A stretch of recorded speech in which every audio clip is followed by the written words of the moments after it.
Vendredi, le pétrolier Stena Impero, battant pavillon britannique, a été saisi par les gardiens de la révolution islamique dans le détroit d'Ormuz.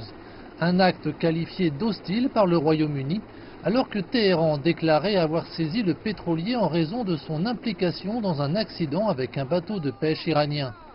Un enregistrement radio effectué quelques instants avant la saisie a été diffusé.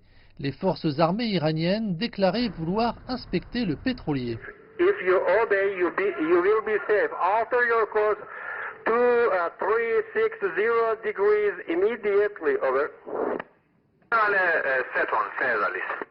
Le navire de guerre britannique, le HMS Montrose, était trop éloigné de l'action pour empêcher la saisie. Il a cependant averti le patrouilleur iranien que ces tentatives d'empêcher le passage constituaient une violation du droit international. Navy patrol boat, this is British warship Foxtrot 236.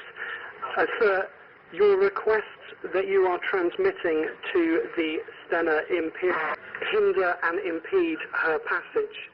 You must not impair, impede, obstruct or hamper the passage of the MV Stena Imperio. Please confirm that you are not intending to violate international law by unlawfully attempting to board the MV Stena.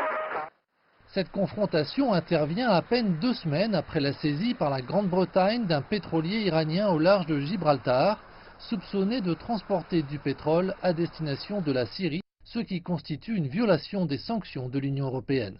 Ce lundi, le gouvernement britannique discutera de sa réponse à l'Iran à la suite de ce dernier incident. Londres indique que des mesures non spécifiées seront présentées au Parlement. L'ambassadeur d'Iran au Royaume-Uni a quant à lui mis en garde le gouvernement britannique contre une aggravation des tensions. Sur Twitter, le ministre iranien des Affaires étrangères a accusé les États-Unis d'être impliqués au Royaume-Uni. Il a ajouté que seule la prudence et la prévoyance permettraient de réduire les tensions entre l'Iran et la Grande-Bretagne.